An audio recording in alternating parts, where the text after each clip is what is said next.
Welcome to part two of the root of it. First, some housekeeping issues. To everyone that couldn't log on last week because of technical difficulties, apologies on this end. Hopefully, no one had trouble logging on for this week. And we tried to fix some of the invites so they were a lot easier. Even myself, I had a hard time getting on. So, again, if you want to see what we did last week, it is on ZCal's YouTube channel, and we will be putting it on ZCal's website as well. So last week, we kind of talked a lot about the ag infrastructure and ecosystem. And we had Alan Berger on that gave us a great analysis of how ag has evolved over the past few decades and even centuries, where a lot of the problems we face today were the outcomes of solutions that we were trying to solve before. And when I was trying to think of where we move on when we're curating this session, I kind of tried to find another industry to draw lessons from, whether that was tech or pharma. And I couldn't think of a better industry to draw from than our ag adjacent cousins, which is the cannabis and hemp sector.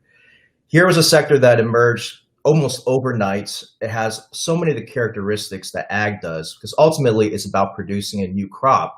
But the way that the cannabis sector has taken this approach from building everything from genetics through to retail in this short amount of time, I think there's a lot of lessons here for ag that if we were to restart agriculture today, how will we do it differently?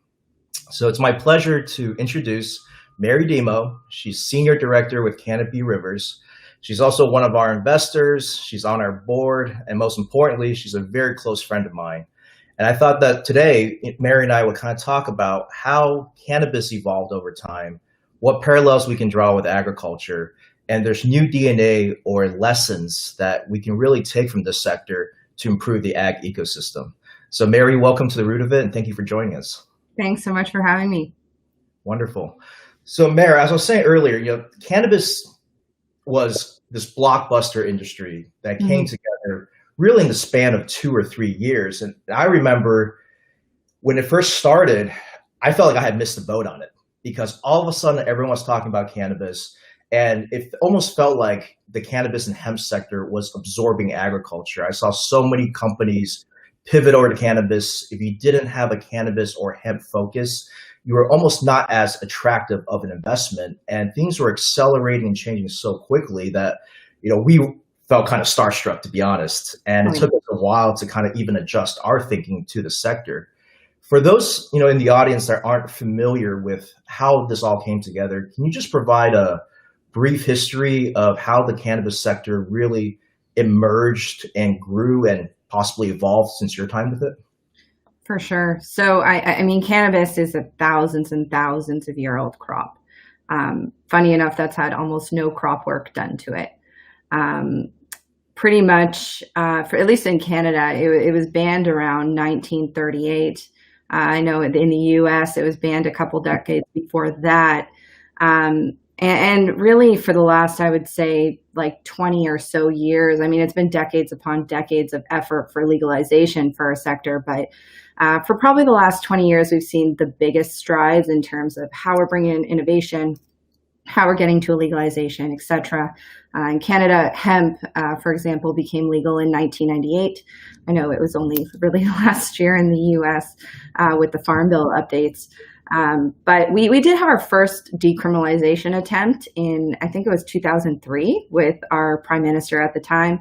Obviously that didn't go the way that it should have, but it took about probably 15 or so years after that until we really saw, probably in 2015, I'd say, the sector start to quickly, rapidly grow. And some of those catalyst events were, I think in 2016, they did a full Canadian-wide poll about the favor of legalization. We had about 7 out of 10 Canadians were in favor at the time of legalizing. And then quickly after that, you saw the cannabis sector really start to grow, where we had the emergence of celebrities be brought in. So obviously one of the most notable being Snoop's brand through CGC. That happened, I think, in late 2017. So just pre-legalization here in Canada, the first really large act, the Cannabis Act, came out, I think it was in June of 2018. And then by October of 2018, we were legal. And then I would say 2019 was our year of rapid growth. And 2020 is been, a year of rapid changes, I think, for almost everything in the world. Yeah, that's not unique to cannabis. That's for everybody. Yeah, so that's where we are now. But I think like one of the important things along the way with us is there was a lot of collaboration, getting up to the point of getting this lifted up. All of the large players at the time had to work together because, I mean, there was us fighting as an industry for destigmatization, but primarily there was kind of that second fight of how do we get this legalized, and then how do we get this global. And I know the states have been going through state by state at this time because it's still on a Schedule 1 list. But the efforts there in themselves could probably be an entire 1-hour conversation. Yeah. Well, Mary, you kind of mentioned that it was really only in the span of 2 years that the cannabis industry became established. And you mentioned a lot about innovation in those 2 years, which is rapid adoption of new technologies. You guys built, repurposed, acquired, what used to be tomato farms, all of a sudden started growing cannabis. You were looking at technologies across all sectors. And for me, that was really interesting because we did our investment in 2019. So give a sense of timeline. You and I met through a phone call at late January. We got introduced through Ingrid Fung at Finisterre. Yeah. And we kind of tic-tac a little bit. But then by March, we met in San Francisco at World Agritech. We were in a beer garden with pizzas. Yes, we were. Yeah, it was great. Times. And within 3 months of that, we had our deal closed.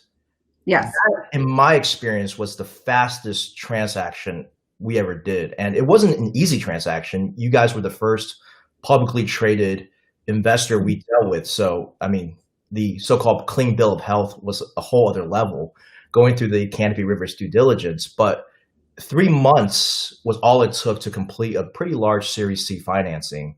Yeah. And since then, over the past year, as I've gotten to know, you and your team and others in the sector, it just seems like cannabis and that sector moves so much faster than agriculture. And I know that for those of us that are purely in ag, when we think about speed, that is the number one thing that people comment on, is that the speed of agriculture, the speed of innovation in agriculture just isn't fast enough to meet the challenges that are ahead. We have 30 growing cycles, maybe less now, to meet increasing population, increasing climatic volatility. Yeah. And we're not seeing the innovations fast enough to meet that challenge at that time. Yet cannabis did all that within a span of 2 years. In your opinion, what allowed that to happen? Was it you guys had a clean slate? Was it different people? I mean, it's really night and day, despite the fact that you guys are essentially still working with plants. Yeah, it's really interesting because for us, and we're still working at it now, obviously, but we basically saw that in order to really get the sector growing at the speed we wanted it to get, we needed to take from the lessons of agriculture. We're dealing with a crop. We had a crop that wasn't stabilized at all. So one, let's bring in those experts. Two, we have this massive medicinal, of course, purpose to cannabis. So instead of going the way of, let's see how these experts deal with it, we just went right to pharmaceutical sector experts. We went into medicine and we grabbed people accordingly from there. And then, of course, we have all these products, and unlike a lot of agricultural crops, I mean, one of our largest categories is dried flower. That has to be marketed, and there's a ton of consumer packaged goods that come along with that. So that kind of had a large emergence into the space too, and the largest investment there was in Canopy Growth, and when Constellation came in and did about a $5 billion investment. So we had the experts really come in from there. I mean, there was a lot of other similar deals at the time. And I think it was just, as a sector, we knew our shortcomings, and everything was about how fast we could be, how fast we could get things scaled up. We also had some regulatory challenges. So unlike, for example, the agriculture sector, which everything is horizontally integrated, when this really started up, we were completely vertically integrated companies. So we had to do it all. Now that's been a bit better. But in the US, you still have these multi-state operators that are doing it all. So I think right now, what the cannabis sector is figuring out, where we've got to now, is what is our identity, right? Like each of these large companies, who are they? Are we CPG companies? Are you going to be the plant science company? Are you going to be the market? Like what is kind of your core identity now? And that's, I think, some of the shakeup you're seeing in the sector. Well, Mary, you made a really interesting point. I'm kind of curious to hear your view on this, because in the last session with Alan, we talked about that ag supply chain where there's genetics providers, there's growers, there's processors, and then there's consumers in the sense of those that consume the intermediate ingredients, and then consumers at the retail level. Yeah. And one of the things that we discussed last week was that despite this supply chain working together, there was a lot of fragmentation that occurred, that incentives didn't always align between, let's just say, processors and animal companies, growers and processors. I know what you're saying is that the cannabis sector right now is trying to find its feet and specialize. In other words, where on the value chain do we want to play? However, do you feel like the fact that you had to go through the exercise of doing it all, whether that provided a more cohesive framework and business model for you to understand what consumers want and then adapt that back to the genetics? Or are there lessons there that actually make it advantageous for having that visibility of having done it all versus playing on one part of the supply chain where there could be a real loss in translation of innovation if it gets stuck at a certain part? No, so I completely agree with that. I think it helped every single person in the company learn what the priorities of the consumer or the patient are. From that, it enabled the entire company to work back from an R&D perspective of how we're going to approach what the consumers want or what the patients want. And I just saw a comment come up from Scott. Thank you, Scott. It's very true. We had a lot of capital come into the sector, and that did help us pursue some of these strategies. I mean, you think about agriculture in general, there's a big project plan when it comes to doing some research, right, in the sector. For us, when our sector started, it was almost like going down like a racetrack. You had 3 different R&D programs running in tandem because you had the capital to support it. And then whatever hit, which was obviously something that, I mean, from an agile creativity, like innovation perspective, absolutely amazing. Not maybe as feasible for big ag. So thanks, Scott. Well, that's an interesting point, Mary, because I struggle with this too in agriculture, where the large companies are supposed to be the best at innovating. They are doing less and less of that because they feel like it's their size that doesn't allow it, and that the profitability isn't really in early stage research. That's just too hard, and they want to focus more on late stage commercialization. However, that was really due to Wall Street expectations as well. Do you feel like maybe cannabis had a better investor base during this, great Camelot era of cannabis that gave you guys a lot more leeway? And to Scott's point, there's no reason why agriculture couldn't spend more, I think, in innovation. It's just that there's so much short-term profit-driven pressure without understanding the timelines of agriculture. How did cannabis kind of get away with that? And why did everyone kind of say, here's a much bigger leash for you guys to run on, at least for that period of rapid growth? Yeah, I think it was similar to the tech boom, right? Like anything was possible. And I think everybody thought that anything was possible. It was so like blue sky, and just it was a very, very amazing time. I also think that, when it comes to the outputs of cannabis, right, you were dealing with like the recreational user, for example, where of course we needed to ensure safety and efficacy. But at the same time, there were it was something that had been used for a long time in an illicit market. We had basics of genetics that we could bring in. And we had an idea of what the consumer wanted, right? In terms of agriculture, it's so challenging for ag, and I empathize with it all the time, because every single time the integration of new technology is brought in, there's so much of an education piece that has to come with it. And that's one thing that really cannabis focuses on more than anything. We are constantly educating our consumers. And that is because we have to. One, we have this massive group, and the funny thing is it's very similar to the GM metrics of who are non-supportive of GM. Then you have your middle group, that's the largest group, that of course is, well, I don't know what to feel about GM. And then you have your pro GM group, that's a little bigger than the anti group, but not big enough. So we have a very similar market intelligence. So we have, I won't do it. We have this group in the middle that's about 70% of our consumers that we call the Canna Curious group. Okay. And within that group, you have individuals that maybe had a bad experience in college, probably because the product that they were getting weren't safe or I would say stable by any means. Also, maybe there was too much in whatever edible that they were utilizing, whatever it could be.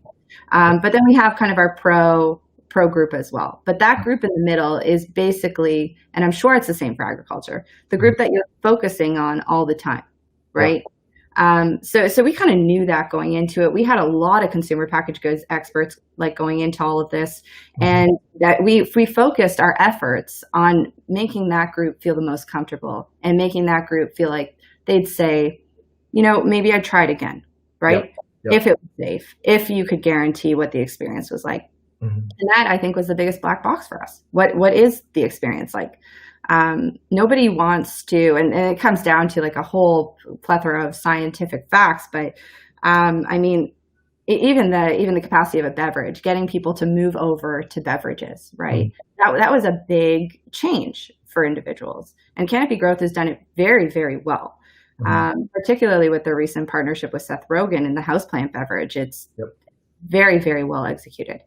But even from that perspective, you had to not only tell the consumer, one, this is obviously a medium you're not used to using, but two, the reason that you used to have an edible and feel these effects for 4 to 6 hours and out of control was because we had these particle sizes that were much larger than they needed to be, right? So we couldn't metabolize them properly.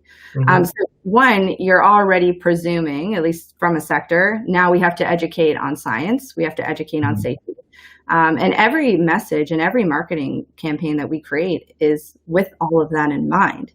But we're limited, unlike agriculture. So at least in Canada, I know California is much different because I get to go to California a lot, luckily for this job, and get to see how amazing the brands get to broadcast on both the sides of buildings and on billboards.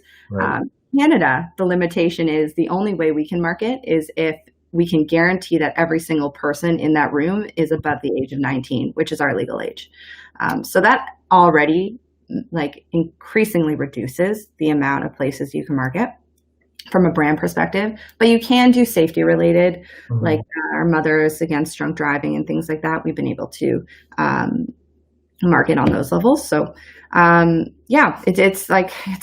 been kind of a bit of a design and creativity, I'd say, but we definitely have been doing our best to try to innovate as quickly as we can and do our best to try to integrate technology as quickly as we can to make sure that all these things are consumer based. Well, through all that, you mentioned a few really interesting points I want to kind of pull together. You talked about when there's innovation, there needs to be communication, and that whole team dedicated towards that consumer engagement and education constantly. You talked about that when cannabis was built, you were intersecting across so many sectors, including genetics and agriculture, but also pharmaceuticals. What can you tell us a little bit about the DNA of cannabis? Because the whole theme of the second section is about, DNA, and we mean that tongue in cheek a little bit, but the DNA is really about the people, right? The cannabis sector came together with a very different group of talent than typically how ag has developed over time. Ag, I think, is more insular, and we've kind of done things very similarly in the past. And know the community, and the community all comes from very similar backgrounds. But in cannabis, you're drawing from so many different disciplines, so many different talents, so many different ways to think about, all the way from, at one day you're trying to work on plant breeding, and the next day, you're talking with an NBA star or a movie star or a rap artist about how to get their brand out there. I mean, that's a very diverse talent and skill set.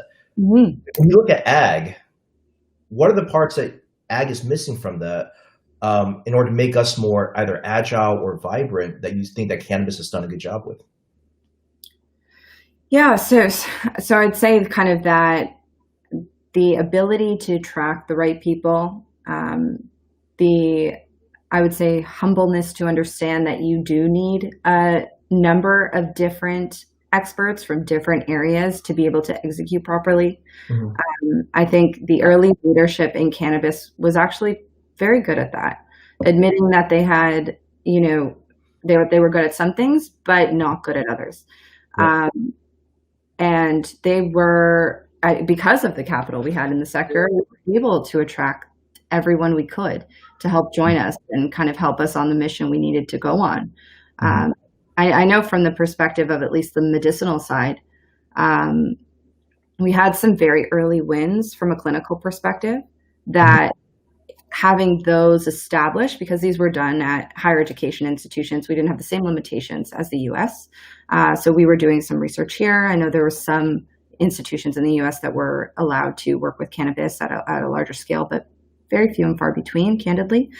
But I mean, we had early stage implications that were reducing seizures and epilepsy. We had some evidence that there was reduction in severe chronic pain from MS or spinal cord injuries, and the last one that was actually used in practice in Canada everywhere now was for reduced vomiting and pain reduction in chemotherapy and HIV/AIDS. So, I mean, we had kind of the buy-in from some communities that helped some of those professionals move over more fluidly than others, right? So we were bringing in top medical professionals, top physicians known across the country, and they were running trials. And at the same time, their knowledge and expertise, because we were forced to be in the same room as a vertically integrated company, was helping to be a very important input into even the consumer product side. And so we kind of forced a number of top professionals from different industries into a room. And really, I mean, from a thought leadership perspective, it's quite amazing, right? Because when else do you talk? When else do you talk if you're in an industry that's mature and has been around for a while? It's too challenging, right? There's usually advisory groups in between you that talk on behalf of you, and maybe you end up at the same government associations, maybe, but you're probably not going to chat a lot. And then I think another thing is unlike, I feel like for ag, when it comes to a marketing perspective, ag likes to speak to ag, right? Yeah. Cannabis, I mean, if you're listening, we're trying to speak to you. We're in a situation where we were taking feedback from wherever we could, Yeah. and that was in the form of people we could hire, or in the form of like world experts. We wanted to hear from everyone. I mean, that's a great point, because, I mean, the thing that concerns me a little bit about ag is you mentioned everyone that's canna curious. I wish more people were ag curious, because it's the thing that affects your life. I mean, this is the number one most important issue, I think, globally, because agriculture affects climate change. It has an ability to fight, carbon emissions. It has an ability to feed the world. Sanjeev at S2G talks a lot about food as medicine, reducing the cost of healthcare if we just have better nutrition. It has applications in reducing poverty. So it covers so many important societal issues that I think is relevant no matter who's out there. Yet we don't have that engagement. Not that many people have been curious about where their food comes from or a connection or a passion to that. I know that cannabis can be more of a exciting, sexy topic. It's a little, risque. You have all these great, kind of brand ambassadors for it. Can ag get there, or is food just boring? I mean, can we make food more exciting? Can we make it more philosophical, something that you have personal identity with, something you really care about? It can be part of advocacy and change. I just feel like there's so much can be done with ag, but we don't do it because we want to just focus on what the yield is every year. So I think food is so exciting. I mean, let's be real. Like you're going out to have a great dinner. Like you get excited about restaurants. You get excited about that end product. I don't see. You don't think about everything that went into it, right? Like, oh, well, they made a great steak, or they made a great lasagna, but that's kind of where it stops. But then the question becomes: is how well is ag teaching you about everything that went into it, right? Right. And like I mean, this is something that we were going to talk about a little bit later, but from the marketing perspective, right? Like when does agriculture walk you through the supply chain? It doesn't really do a good job of doing that. And I think that is something that cannabis, right, has not had to do yet. I mean, we because we're vertically integrated, right? We're becoming horizontally integrated. So now we're going to have to start showing you how we're interacting with different players. Before we were the player. Right. And here's what we're doing in-house. Here's how each department's talking. Here's how we're getting it to you as a consumer. This is all the stuff that we thought about along the way. So it's almost like in a design fashion, you need so many more people to collaborate, to educate appropriately, as well as to train a consumer. Right. I mean, some people, you're also kind of in the situation. I came from like the food science side of things. Some people don't want to know where their food comes from. Some people don't want to think about where their food comes from. Well, we don't want to know how the sausage is made, right? Yes. But I think like for the most part, it's going to come down to education. Okay. Yeah. Well, the other thing that I've been kind of interested in is, and I think Scott kind of mentioned that, is the sector grew extremely fast. Valuations, investments, acquisition, overall activity was because of a very large capital infusion. And it's kind of gone through a correction since then. And in this environment, we're all going through corrections, but cannabis especially has seen that correction be much sharper. I'm curious, in your view, Mary, is this just cannabis going the way of all other crops and innovation where it's now being commoditized? We talked a lot about, we want agriculture to be differentiated. Alan last week was talking about that apple. We want more diversity of apples and tomatoes, and that tastes different and better, but our logistics just isn't set up to do that. And therefore everything just gets commoditized and becomes a race to the bottom. And there's really no incentive to try to increase margins. We say we want to, but we really don't. And cannabis has been trying to do market segmentation. It's been trying to build brands. And it's really a lesson that ag will like to mimic, but with prices where they are, with some of the missteps that we've seen in the industry, with this correction, do you feel that it was inevitable that cannabis is going to go the way of ag and it's just going to be another commoditized crop? Or were some of those, bones, that core of what you guys built, still there and it's differentiated from just a single commodity? Yeah. So, I mean, it's going to be a little bit different. It's going to be a little bit different just by the ways of the number of products that cannabis has to provide. So in terms of the commoditization of the crop, like it's hard to avoid that cannabis, when we started growing it, I mean, it was about $4 to $5 a gram to grow. Okay. It was quite expensive. I mean, that was teetered down a couple of years ago to maybe $3. And now, like I've heard of growers being able to do it for 50 cents per gram. So, I mean, that already in the span of such a short time has decreased which means that kind of those margins along the value chain, I guess what the question becomes is, what does the consumer still pay at the end of this, right? And like, where are you gaining more margins?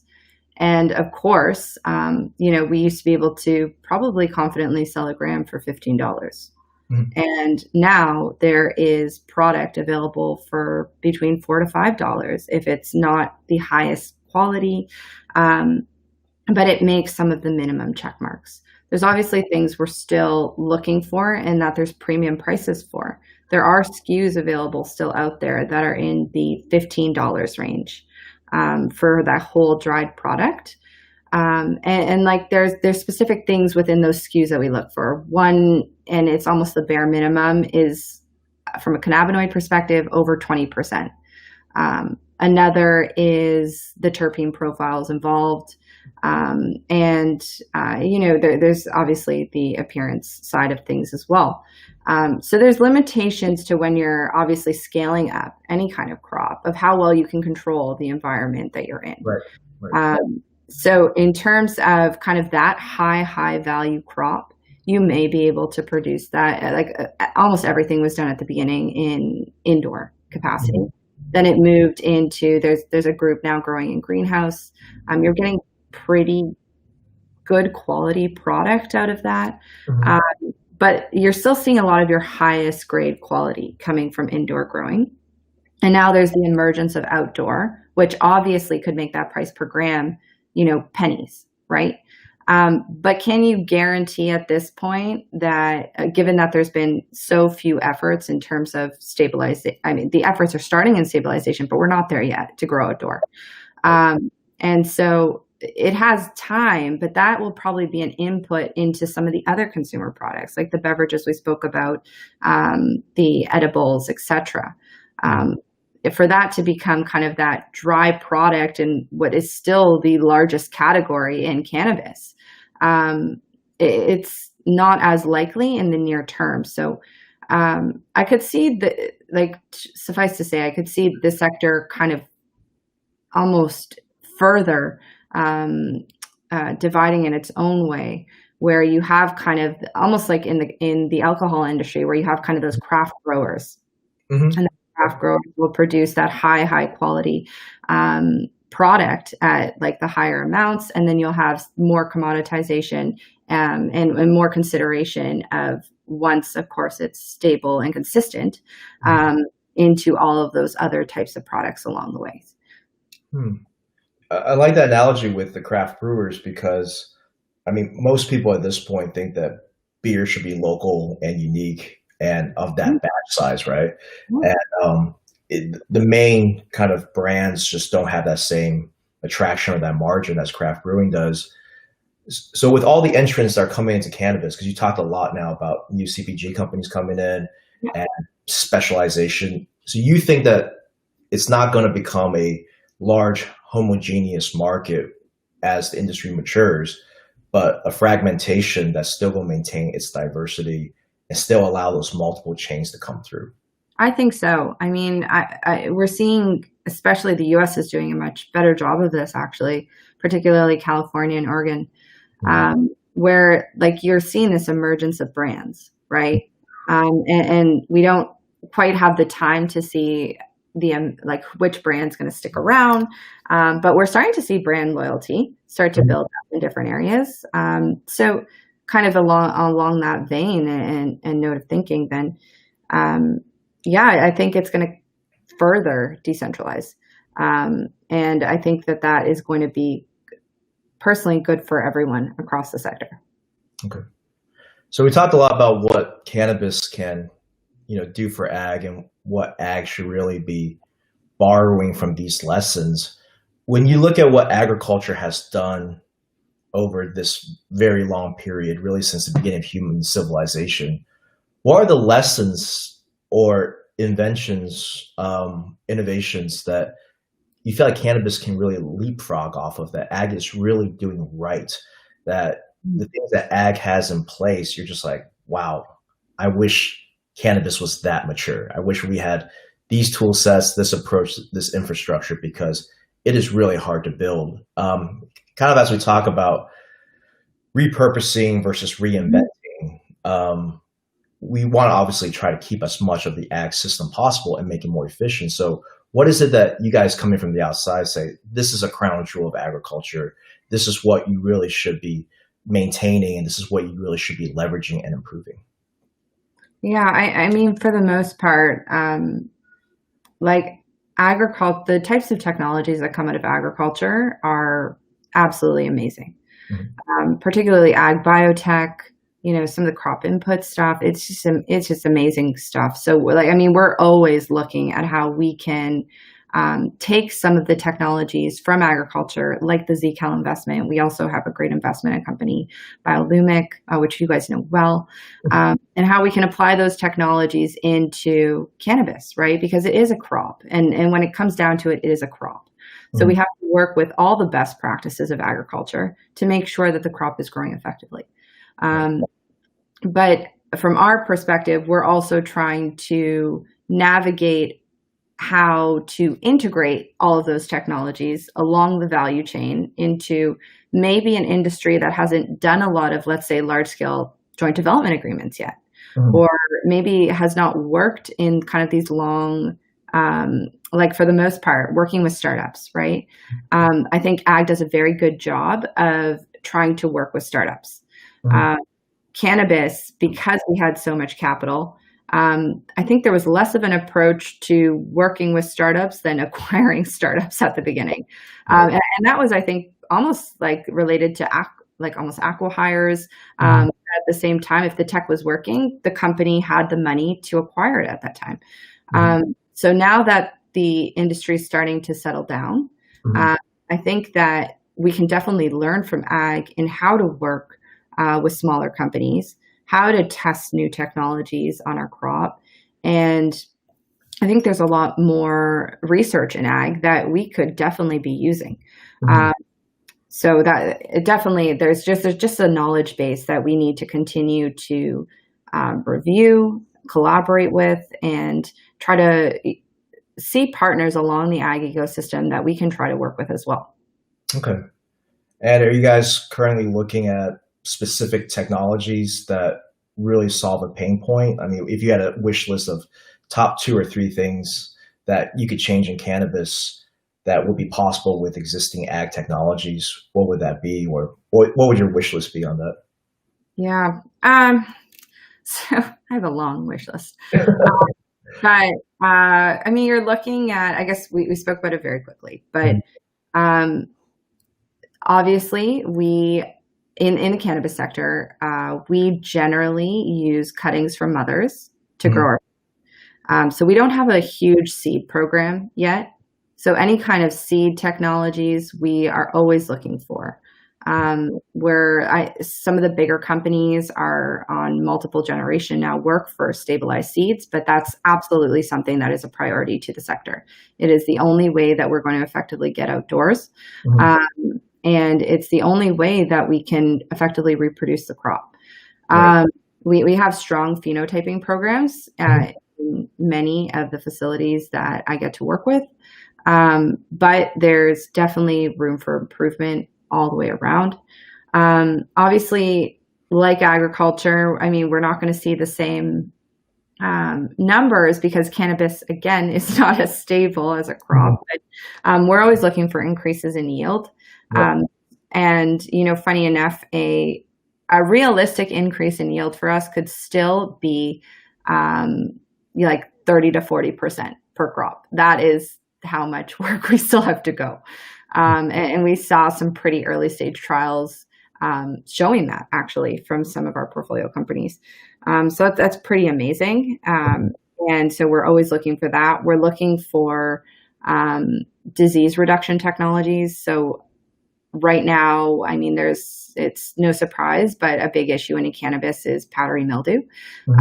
Plants, we are looking to solve that from a breeding perspective. We are looking to solve that from other perspectives as well. From a crop input side of things, / consumables. So we have a very, very regulated list of the types of fertilizers and inputs we can use. So we're constantly looking for natural, alternatives and additions to that list. And sorry, just reading some of the comments coming in now. Some great ones coming in. Yeah, And we'll get to those in a second. yeah. And I think the last main area we'd probably look for from an ag perspective is when we start moving outdoor, how to integrate a lot of those precision technologies, into both from a harvesting perspective as well as even a planting perspective. So lots of room to grow, lots of exciting stuff for us. We're trying our best, at least us at Rivers, trying our best to communicate with the ag community as much as we can, because we know they're the experts in this particular area of the value chain for us. And I mean, we're really excited to partner with companies like ZCal and invest in them, because we just think that there could be a big impact. Wonderful. Yeah, so we had a few questions come in. This one's from Kyle Dada, which is really cool because it goes to the heart of the series, which is about the innovation ecosystem. And the question is, so cannabis kind of took it on itself to reinvent the whole value chain, but ag is really an ecosystem of different players, from innovators to industry leaders, going all the way back to university research. And there's a reference here a little bit to our history, which is ZCal's New Zealand roots, where we started in basically a different crop than soybeans, or now hemp and cannabis, with the partnership with Canopy Rivers. But it started as a way of increasing energy in forage grasses so that we could help improve dairy and cattle production.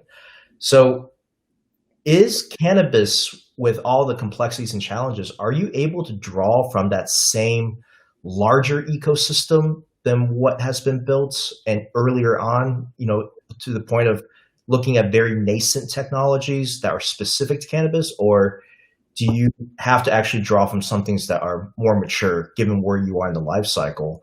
What do you think about that? Yeah, so it's a great question. Thanks, Kyle. It's an interesting thing because not a lot of academic institutions were working with cannabis, right? Kind of prior to legalizations. I would say actually one of the countries that was doing it the best was in Israel. They've had a medical cannabis regime for a very, very long time. And because of that, they actually are a lot of the academic thought leaders worldwide. So in terms of North America and trying to leverage some of those technologies out of universities, I would say at the beginning we had to be a little more creative and try to basically look at our crop vectors and try to find ways to find similar technologies across ag. And if companies were, and we were glad companies like ZCal were, take a risk on us, then that's what we were trying to do. Now we're seeing a lot more because we have kind of that higher education accelerator system, incubator system, et cetera, that's actually able to help house some of these companies working on technologies specific to kind of cannabis, we'll say cannabis crop tech, cannabis ag tech. We had always kind of the more that are downstream, down the value chain, like the technology companies, great B2B platforms, great B2C platforms, things that from a federal perspective in the US, because the US is still one of the greatest innovators in the world, that we're still able to be done on a federal level because, it wasn't a plant touching exercise. Right. And again, Kyle, to give you some context of us as a fund, we're a publicly traded venture fund in Canada, listed on the TSX. So when we think about, and many of these cannabis companies are, it was definitely a very big exercise of going public across the cannabis companies. So when you are a publicly traded company, you do investments, or you look at acquisitions, or any kind of financial activity, you're required to analyze and abide by whatever the federal regulations are of that country. Yeah. So for us, when we looked about integrating into the ecosystem, particularly when it comes to ag tech, ag biotech, et cetera, every single time that we looked at deals that maybe we could have integrated the technologies into our own companies, there was challenges of, for example, getting those products like a seed tech across the border. Like the typical material transfer agreements were not as easy. There was also the complication of, okay, well, if the technology, for example, is based in X place, let's say it's a 10th generation seed, so we're close to hybridization and stability, we couldn't bring that over. We'd almost have to start the program again from scratch here. So now we're at the stage where and I think the cannabis companies did a good job of this. And I know ag's done this in the past as well as a few consumer products. But because we didn't have programs in schools looking at, for example, cannabis sciences or cannabis production, particularly industry, because we had the capital injection, was able to actually fund a lot of the development of these programs, some of the early PhDs in these programs, et cetera, to have that research done. So we also kind of were able, in a certain extent, to bolster the new students coming out of school to join our sector through now a knowledge base that was a little more particular to our crop. But two, that motivated some of the interrelated groups like the accelerators, et cetera, to actually take a risk on accepting cannabis-related companies into their accelerators. Interesting. Wonderful. Well, Mary, we are starting to come up towards the end of the hour, so I thought we would do a little, I'll say, imagination exercise. Sure. If you were queen of agriculture for a week, I'm going to make you queen of agriculture. You can do whatever you want. You have control of all the big companies' entire supply chain. If you were queen of agriculture for a week, what would be the top three things? And I think you touched on this, but otherwise, what are the top three things that you think could change almost immediately without a lot of investment, without a lot of time, breeding cycles, getting a crop, but three things that could just, if people could get along better, if it's just a shift in how we communicate, whatever it is, what are the top three things that ag could do better if you were in charge that you would want to see happen? So I'm a queen and a magician. Queen and a magician.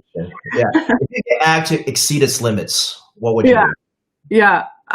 So if ag could surpass their limits, I would love to see more collaboration across the big companies. I know that IP is very important, and I know that there is, there's a number of different individuals from the big ag groups that have been moving from different big ag group to big ag group.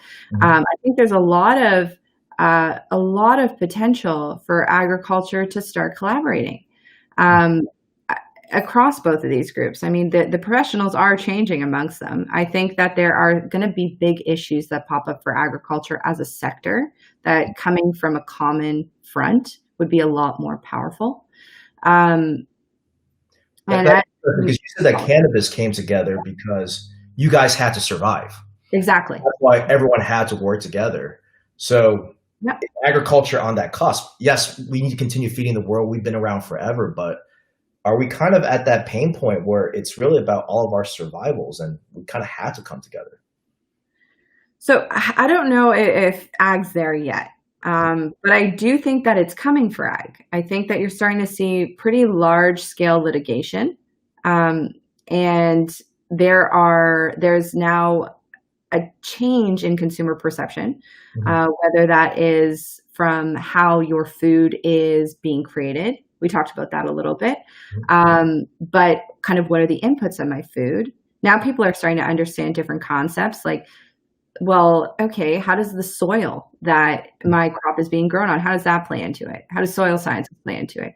What did the agriculture companies do to make the soil so barren? There's questions like that now that I think from a collective standpoint could be answered as a foundation of all of you, right? And I think that that's a good way to start, the integration of technology. I think a lot of people fear things they don't understand across the board. And I think if everybody were to come together instead of more of a reactive approach and take a proactive approach to what, what we're trying to educate on, how we're trying to get consumers involved, the type of technologies we're looking at, we'd probably have a much better outcome, right? So I know we had to be proactive, and that has helped us a lot in a lot of the new products we release, because we understand that every time we release a new product, we have to educate. Agriculture should do the same. I think it's going to be very helpful. Okay. You're leading the next CEO roundtable. How does that sound? What's number 2 on your list? Let me see here. And did that answer all your questions? I think it did. Yeah. Well, what were your top 3? Oh, top 3. Marketing. I love marketing. I think that ag does a great job of communicating to a broader society when it comes to like the very stereotypical image of a farmer, wholesome, beautiful sunset, always a sunset, needs to be a sunset. But I think that what they're not doing well potentially is finding the end consumer, and showing you the process along the way of how you become the end consumer and how they, through that whole process, have helped you, right?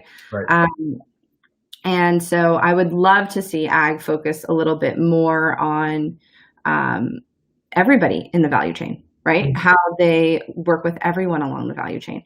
And I mean, it was funny. Last night we were talking a little bit about this on yesterday, but I started going through and I asked a couple colleagues of mine, what commercial, right? Like, do you remember with agriculture? Like what commercial sticks out to you when you think about ag? And funny enough for me, it is a Super Bowl commercial from 2014. Right. It doesn't have a ton to do with ag. It's the Budweiser commercial with the great horses and the little puppy that's the best friend. And like I went out and bought Budweiser that week. I thought it was great. But most people can't really recall that commercial. And I had someone ask me, and I might ask you here, Han, but they asked me, what's the purpose of an ag commercial? And maybe if we don't know who our consumer is, maybe we don't know. But what do you think is the purpose of an ag commercial? That's a great point, Maren. I don't think I have a good answer for that because, when I see an ag commercial, to me, it feels very, very defensive, I guess. I'm not sure what we're trying to communicate, but it always feels like we're trying to create this image of everything is really safe. And it's almost like a throwback era of, hey, look, it's your nuclear family with a tractor, whether that's green or red, and you should trust us. Yeah, and that's kind of the extent of it. And I'm not trying to say that whether that's good or bad, because farmers, you're right, we need farmers to be the base of agriculture, because at the end of the day, and we talked about this with Alan in the conclusion of part 1, where we said, look, farmers have to be the base, but is it enough? Have we further connected that farmer group to, the young urbanite? Have we done enough to make agriculture closer to the consumer? Because my concern is that we're down to 1%, maybe 2% of the population as farmers. It's an aging population. We're seeing a so-called rural-urban divide. Everything is very polarized, especially here in the U.S. right now. And if we go back to this idea of lowest common denominator of what is it that the farmer, that's in rural Iowa and the 20-year-old millennial that's in New York City, what do they share in common? And what do those two, they got in a room together, how could they find their common values and say, actually, we get along in about 90% of things that we want? Because I think that's absolutely true. As someone that's kind of straddling both worlds, I absolutely think there's more agreement than disagreement.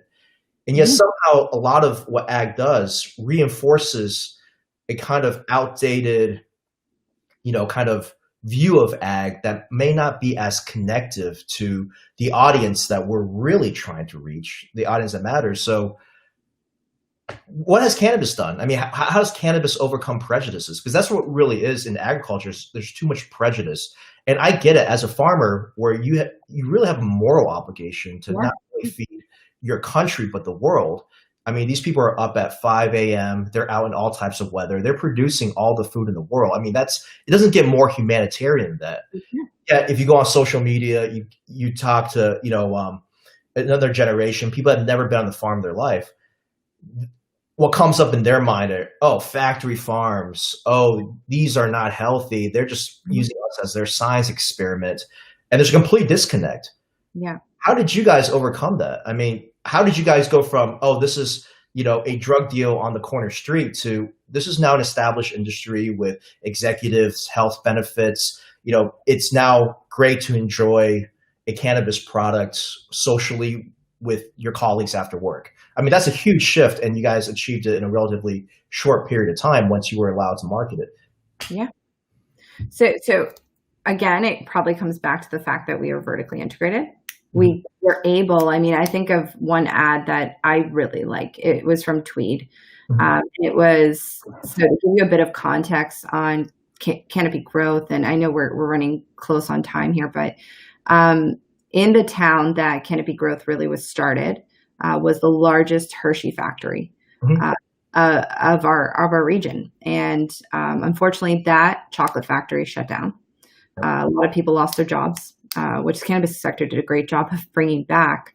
But one of the things that at the time CEO Bruce Linton said is, we're going to bring chocolate back to Smith Falls, and we're going to get everybody working in chocolate again, which was honestly it's a really amazing story, and he did it. So this ad is centered around that. And what it does is it shows the initial supply chain, like the cocoa bean harvesting, all the way into like the people of Smith Falls, them working with like the new chocolate molds and like filling them, and then the packaging, and we see it all. We see it all. We saw where it came from, and we see how it gets to us. And that honestly was a very impactful. It did a very good job, I think, of showing the cannabis supply chain to a group of people that didn't understand how everything was going to be wholesome. Like, we were looking for something that was wholesome. And I see Scott's point up there. I mean, and we were looking to drive trust. And for us, it was trust based on traceability across the supply chain. That's what we needed to demonstrate, because that was something we didn't have before. So, I mean, I'd love to see ag, and I don't know if it means ag starts partnering with even downstream products. Like, I'd love to see some really cool commercial between Corteva and, I don't know, any kind of brand, let's say Quaker, whatever it might be, get together and do like a commercial together, just showing where the hands-offs are, how that works. That would be really cool, I think. But yeah. Okay. Since we're running low on time, what would be a quick number 3 for you? Quick number 3. Pride of products. I should definitely take some ownership to the products they have. They have some great stuff. They're doing great things. I'd love to hear Corteva talk a lot about their seed program. I'd love to hear Bayer talk about how they're doing seeds, what they look for, what they want. I mean, they need to, I think in general, even some of the technologies we're using, it'd be great to see them stand up proud and talk about ag biotech and why, we're in a society where we've been using genetic modification for a long time. We just didn't understand it. I'd love to hear some ownership over that message and some pride behind it.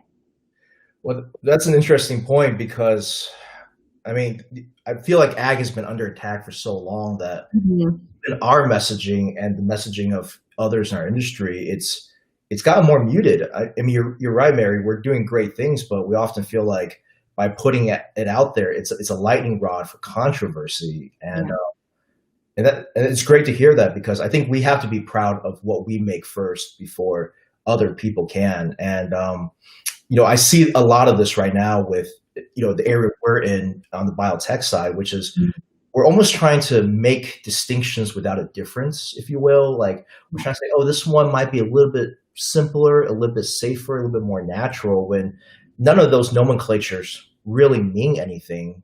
And in fact, I would argue actually creates more distrust among consumers because they don't understand those technical differences. So they feel like this is, again, trying to pull the wool over their eyes. Whereas we should be proud of the products we create. The products that we're making are helping reduce poverty, are improving the environment, all these things. So that's that's great. And I think that's a lesson that we should all take. So great being queen for 15 minutes. Hopefully all of you take Mary's lessons into account. And since we are running out of time, I just want to say again, thank you to everyone that's joined today. Hopefully everyone did not have a problem logging in. Thank you, Mary, for making the time and for sharing your wisdom and expertise with us. And I think you gave us a lot of great lessons to take away today. Okay, thank you, everyone, and thank you so much. It was such a pleasure. Perfect. And for everyone, we have one last session left, which will be next Thursday at the same time. And I'll be joined by Paul Schickler, who is the former president of DuPont Pioneer. And it'll be a really interesting conversation between a startup and a former large industry CEO about everything you wanted to know about how large companies think, what small companies think, the prejudices that we have against each other, and really how to create a better ecosystem along the entire innovation chain. So thank you.